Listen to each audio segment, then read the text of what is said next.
to the finance section. I was about to say fitness, y'all. Sorry. I told you messed me up. I'll be here like. Now you can take your phone if you're needed. Cause I was already thinking in my head what I was gonna say. And I was like, nope, these exact notes. So you're straight. All right. First finance question.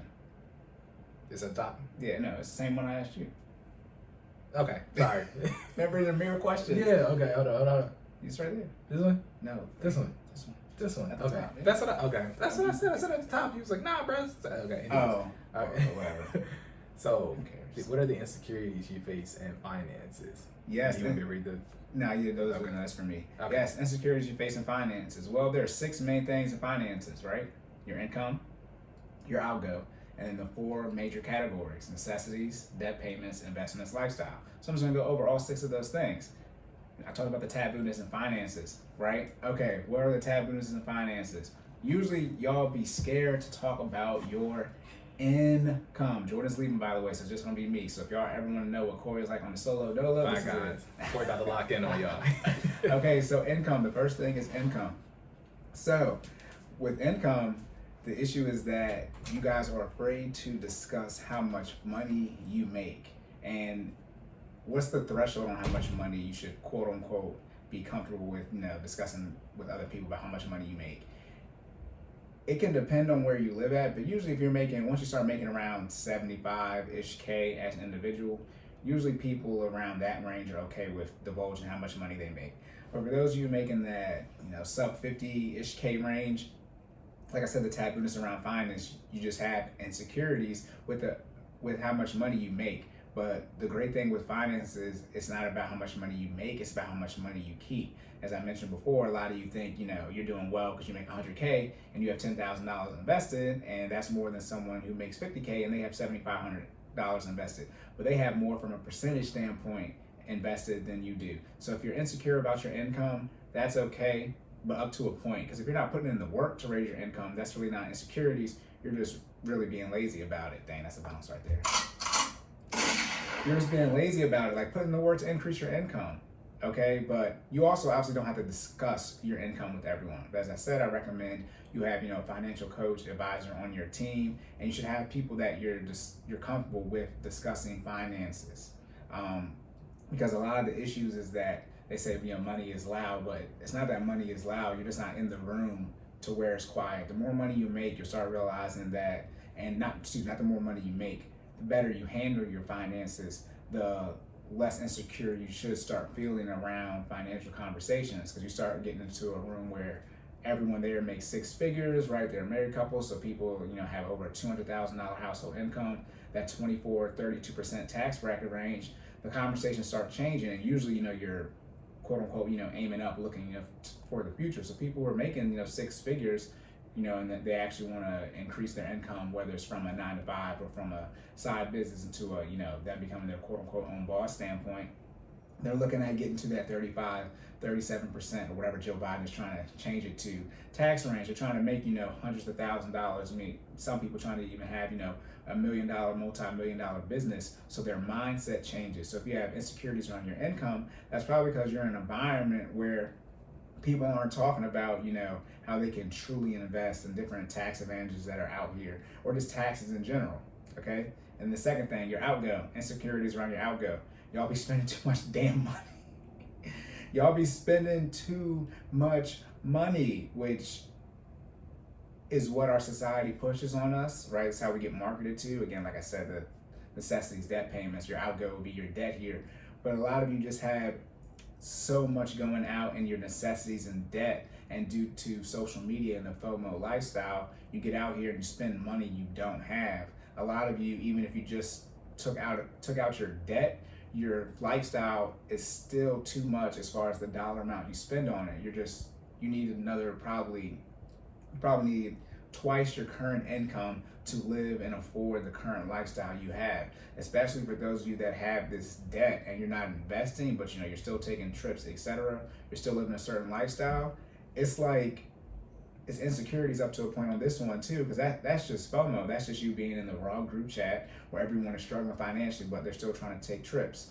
And it gets to a point also with you may be operating at a deficit every month. So your expenses or your outgo is more than your income. Not living paycheck to paycheck. Living paycheck to paycheck, that generally means you're not operating at a deficit. So you have more money, right, your income than your outgo. But you're just like, a couple $100. If you're operating at a deficit, that means you make $4,000 and your expenses are $4,200, and then so now you're late on some bills here, or cutting necessities like your grocery bill or something like that out. You might be low on your cell phone bill, whatever, but you get to a point to where you have mandatory payments like debt, or you're upside down on a car where you can't liquidate that asset as far as the car to get a lower payment. So you're just caught up in so much in your expenses that you're not able to figure out how to get out of them. And then since when money gets brought up and you're struggling financially, then you lie instead of asking for help. So that's the insecurities with the outgo. Then next, the insecurities with the necessities. Like I said, necessities, debt, payments, investments, lifestyle, the financial house, which I haven't gone over in a while. I'll do that right now for any new listeners we have. The necessities, or the financial house as I call it. First thing you spend money on is your grocery bill. That is the first thing you should be spending money on, is food, and grocery bill. Not going out to eat, not the damn Cheesecake Factory like Jordan was talking about. Him and his wife are doing 2-3 times a week. That's insane. I didn't know he was doing that. That's crazy. But not going out to eat. Just your standard grocery bill. A lot of you probably don't even know how much it costs to feed your family on a monthly basis, because you haven't put in the work to see truly how much your grocery bill is. That's the first thing you should be spending money on. Insecurity there as far as your grocery bill. You don't want to talk about different ways that you can add better food into your budget, right, as far as healthier food, or just straight up figuring out different places to go. Okay, then the second thing is, after the grocery bill, is your utilities or your housing. So that would be your utilities, and then it would be your rent or your mortgage. Usually with utilities, I don't just include your gas and your electric and your Wi-Fi. I include your cell phone bill here as well. So insecurities, y'all go out here and get debt. The iPhone 13 just dropped. Y'all out here get a lease on your freaking cell phone. Again, insecurities there, FOMO. It's okay if you have the X or the 7 or 8 or whatever. You don't need the latest and greatest to keep up with the Joneses, so to speak, keep up with the Joneses. You can just have whatever you have and then put in the work to upgrade when it's time to upgrade. Then the third thing is clothing, okay? Jesus, clothing. Y'all be out here putting all these luxury brands, all these clothes on your credit card and taking out all this debt. Please do not take out debt for your clothes. Now, for clothing, if you have no children, unless you're on a significant weight loss or weight gain journey, you don't need to be buying any clothes, because you're not growing, right? You're the same height, right? And if you're not losing weight or gaining weight, you're the same size. So what do you need new clothes for? If you're someone who gets clothes every year for every season, bro, wear your recycled clothes. It's okay. I don't know why you're trying to look fresh for who you wasn't even in the category or running for best dress at all. So stop trying to look fly now, and you got all this debt, and you're going into debt to get it. Then for those of you that have children, I know children grow up so much. Sometimes you buy clothes, they never even wear them. This is when, if you're struggling financially, yes, obviously you need to buy your children clothes. However, you do not need to buy your child an outfit, like what's coming up now, Halloween, right? And Thanksgiving. They don't need an outfit for Mother's Day and an outfit for Easter. They just need basic clothing, okay? Basic clothing. You don't need to have your child in the newest and latest Jordans or phone posits, and again, grocery bill, you're struggling to feed them. That doesn't make any sense, okay? And then the fourth thing is transportation. So here I put your car insurance, your car note, and then gas. A lot of you here, back to the FOMO, your freaking car payment. You go into debt, right? Let's say you press somebody at a stoplight you'll never see again in your life. Do not be insecure about the car you were driving. Again, car is supposed to get you from point A to point B, and a lot of you have a car where you can't afford the maintenance on it, but due to your insecurities, you went and got this car. I made the post a couple weeks ago. When y'all turn on your car, it looked like a damn Christmas tree. When you put your car like in the middle mode before you turn it on, you see everything light up. That's how your car looks when you're actually driving on the highway. Don't do that. That is bad financial management. It's piss poor. Okay, then the fifth thing would be your insurance. A lot of you don't do, insecurity. A lot of you don't get health insurance. Not health insurance. You're not fully covered. You might have health, dental, and vision from your job, but you might not get life insurance, and that might be, which Jordan was here, but due to your health. You might not be able to get health insurance, so you're not willing to put in the work as far as getting health insurance. Or really, a lot of people don't want to have the conversation because health insurance is about you dying, and that's what it's for. But you're just not willing to have that conversation about, okay, how much money do I need if something happens to me that I need to leave behind to help my family, my children, whatever your family situation is. Okay. And the sixth thing is emergency fund. Oh geez, insecurities around an emergency fund. I don't get why you guys don't have an emergency fund.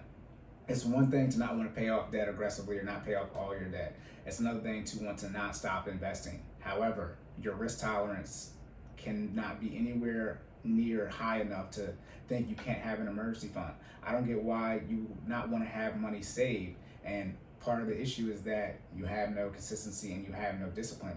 You're not disciplined enough to save money. So you have insecurities about even bringing up the conversation about how much money you have, not like just your income, but how much money you make. How much money do you have saved, right? How do you have your expenses saved? But again, back into the debt, which is after the emergency fund, right? After the necessities, in this case, the financial house, as I was talking about, the car loan, the credit card, student loan debt, you just have so much debt. And that's the one thing too.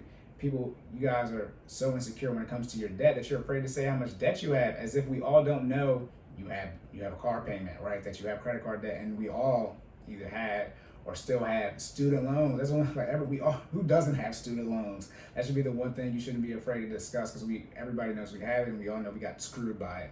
Okay, so when it comes to your debt payments, again, that taps into your outgo, and really everything. Your debt payments tap into your income, your outgo, and your necessities. That is just bleeding you dry. It's such a handicap or a weight as far as your financial progress. So instead of putting in the work of getting out of debt, right? Because that's making you insecure, because you have to cut down your lifestyle, right? Or possibly even your investments, depending on what type of debt payoff plan, as far as how long you want to do it, as far as your timeline. But you have so much in debt, and you're so insecure about how you're going to look, or you may need to drop down in car, right? You might not be able to post as much on social media because you're not going to be taking as many trips. Like, a lot of you are struggling financially for likes on Instagram. Stupid. That's bullshit. That doesn't make any sense. The lies. There you go. That's what y'all been told, thinking that. That's what y'all been told, thinking that these likes are actually going to benefit you in some type of way. Few of you, right, are true influencers that make money, right, from their ads, or have some type of business, and you're converting people where you can view that as some type of write-off to your business, some type of business expense, right, by taking these trips. But most of you are literally going into debt just so you can post likes. As Drake says, keep pictures, so post them on the go. Just go on one trip and recycle them. And keep on going on 2-3 trips a year. That don't make no sense. Stupid. All right. And then the next thing is investments. Oh my Jesus. Insecurities around investments. A lot of you don't realize that $10,000 in Apple is the same thing in $10,000 in Microsoft, and it's the same thing as $10,000 in Bitcoin. $10,000 will be $100,000 probably in this case, but $100,000 in real estate, 100,000 United States dollars is the same, no matter what type of investment it is in, because $100,000 is $100,000. A lot of y'all want to make money in every single investment avenue out there. And what ends up happening is you get caught up and you get paralysis of analysis, and you end up not investing. Or, as I say, the second thing I recommend, mental makeup. You don't figure out your mental makeup, and you buy high and sell low, and you sold, like, the market went crazy because of what China was doing in the last week or so. And you sold all at the wrong times. You don't do your proper research and recognize that August and September are the worst 2 months in the last 50 years as far as the stock market. So I think September is the worst month as far as the stock market, so it has to go down at some point in time. It can't always go up, because it goes down, it goes up and down, right? You end up selling at the wrong time. Or on top of that, again, this goes back truly to like I said, your income and your outgo, how much money you have left over, but you're insecure about how much money you can invest. Again, back to the 100K person versus the 50K person. When it comes to investments are more percentage based, because we all only have but so much money. But some of you are out here, you make 50K, and you're literally letting the person who has more money invested than you from a dollar amount standpoint, but less money invested than you from a percentage standpoint as far as your income, you're letting them talk down on you and psych you out on your investments, or just spew nothing but negativity into your life. You guys cannot let that occur. You cannot be so insecure when it comes to your investment strategies that you have not reached the point from a simple logic standpoint that you understand, no, I'm doing better than this person. I know I make 50K and they make 100K, but I have more money in. That's the thing. Some of you make less money than someone, but you have no debt. Okay, you have your 3 to 6 months emergency fund saved, and you're investing more money than them from a percentage standpoint. Again, income is not wealth, as I've said before. It doesn't matter the fact that they make more money than you. You're in a better financial position they are. You have more cash flow they do on a monthly basis. You have more money totally invested, right? You're more liquid. You can be more financially literate, right? You can have the financial resources in place, right? Better than someone who has more money than you. Don't let the fact that someone just has quote unquote more bread, a bigger bag, because it don't matter how much money you make. If you got all this debt and no money invested, you broke. Again, net worth. If my net worth higher than yours, what are you talking about? Okay, so that's the thing with investments, and also too with investments. I mean, I have the investment 101 episode, episode 13, but you don't have to get into every single investment right away. A lot of you, the best thing you can do is just make sure, for me personally, you don't have any debt, but once you start investing, you just make sure you're taking your 401k match, right? Make sure you actually know what your 401k is invested into. They usually have roughly 30 or 40 options, maybe even less than that you can invest into, and about 10 to 15 of those might be target date funds. But make sure you're at least taking your 401k match, and then after that, I recommend you open up a Roth IRA. Most you put into a Roth IRA is $6,000. That's $500 a month, if you were to budget it out on a monthly basis. And then when you invest into a Roth IRA, you can essentially invest into the entire stock market, unlike your 401k, which is usually just mutual funds that your employer has enabled you to have access to. You do your Roth IRA, you can invest into Apple, Microsoft, right? I wouldn't recommend doing this, but you can put some money into the short squeezes, right? The meme stocks, the GameStops, the AMCs. I don't know if he's the owner of PayPal, but I think he's the CEO, one of the founders. When PayPal's first IPO'd, he put, I think at the time it was $5,000 into his Roth IRA and put it all into PayPal. He has like $5 billion now in his Roth IRA. And again, once you turn 59 and a half, any money you take out your Roth is tax-free, because that's how the Roth IRA works. So the Roth IRA puts you in a situation where you get the ability to invest like it's a personal brokerage account where you have access to the entire stock market, but it's a retirement-based account, so you get that tax benefit. And now we can switch to, after you're doing that retirement-based investing, you can switch to your personal brokerage accounts. If you want to do options, you want to do futures, right, or you just want to invest, into more funds, ETFs, mutual funds, index funds, or single stocks, you want a dividend portfolio. You can, you want to get into Bitcoin, you can set all these things up. You want to get into real estate. You don't have to do everything out here. So don't look, if you're not into real estate, then when your friends are talking about real estate, either just sit there and shut up, or, tell them you don't like talking about real estate that much. But I don't think you have to be in every investment and be so insecure about your investments that you don't end up investing because you're not, quote unquote, in a room with people who have the same type of investment mindset that you have. That doesn't make any sense.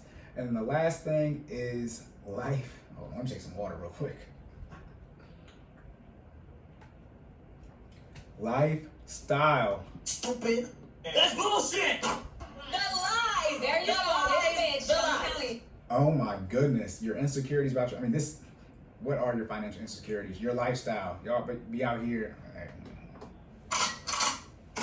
We'll see if the violence comes on now. But that's where y'all have the most insecurities. Your damn lifestyle. Again, the FOMO social media posts. Not the first things I do, but I'm working with some of my clients. I would just look at your timeline, because I'm gonna figure out how broke you are, bro. I'm gonna ask how much money you make, and then I'm gonna look at your timeline, see how much you be going on vacation. I'm gonna see that you got all this debt, yeah, you've been taking all these vacations. I'm gonna see that you should have been putting money aside so that you can get a new vehicle, and then nope, you've been going on trips. Like, y'all. There you go. Bitch. The lies. Y'all be out here broke. That's why you flying on Spirit. Let's be very clear. Never mind. All right, so yeah, your insecurities when it comes to your lifestyle. Y'all are trying, let's say, keeping up with the Joneses. But y'all are out here trying to keep up with people who don't got no money either. Like, obviously, if you're following celebrities, that's one thing. But most people are struggling financially. Like 80% of people live in paycheck to paycheck. If it's 10 people in your group chat, 8 of them are struggling financially. That's just the math on it. Well, why are you trying to keep up with them? And that's the one thing too. Stupid. Yeah, honestly, this is literally how stupid some of you are. You know nothing about your quote unquote close friends or the people you're in the group chat with finances, yet you're out here trying to keep up with them from a financial standpoint as far as going on trips with them, keep going out to the clubs with them and all these other type of things. You don't even know how much money they make. You don't know how much debt they have. You don't know what they have invested. That doesn't make any sense. Why are you out here trying to keep up or becoming insecure due to people's financial situation that you know nothing about? And again, just general odds. I mean, let's be clear. Like I said, you're the sum of the 5 closest people that you spend time with. And also on top of that, you usually make generally the same amount of money. If you don't make 6 figures, I mean, how many people in your group make 6 figures? For those who don't know, people who make a certain amount of income, they carry themselves a certain type of way. Like if everyone in your group, which is fine, by the way, but is making 40, 50, 60K, then like, y'all know you can't go on trips, and y'all got all this student loan debt, and your credit score is trash, and you have no emergency fund, and when you turn on your damn car, it light up like a mother freaking Christmas tree. Y'all be out here broke and fake stunt, and then I laugh at you, and y'all be asking all these questions like, yeah, Cory, I need help with my finances. No, bro, you are broke, and you don't listen. You have no consistency or any discipline, and you'll be out here lying to yourself. The lies! You be out here lying to yourself. Then you get on social media and you lie again. That's the one thing, again, like I said, the tabooness around finances. Once your financial literacy increases, you can see the broke people. Again, all of you who are listening to this right now and you're going on vacation, and you have all this debt, your timeline looks the same, and everybody else is struggling financially. Y'all look exactly the same. I don't understand how you don't know that. So to wrap it back up, again, wrap it up. That's episode 23, the same episode. Okay, so insecurities about your finances, right? The first thing, income. Do not be insecure about how much money you make. As long as you're putting in the work, right, and you can, let me not say afford, because that would be based on your budget. But you know, if you're working with, like, if you work with me, I will let you know if you have an income issue. That's one of the first things I figure out. Now, if you got all this debt, right, you got an outgo issue, then that's another problem that we have to solve. But a lot of you make enough money to take care of your family, especially if you got a dual income household. So don't be insecure about how much money you make. Again, you got to put in the work to make more money. And again, like I said, when we get to investments, I'm going to tap back again on that. Your investments, again, are percentage based off of your income. Okay, insecurities around your outgo. All right, y'all this is outgo is lifestyle, technically in this case, and debt payments.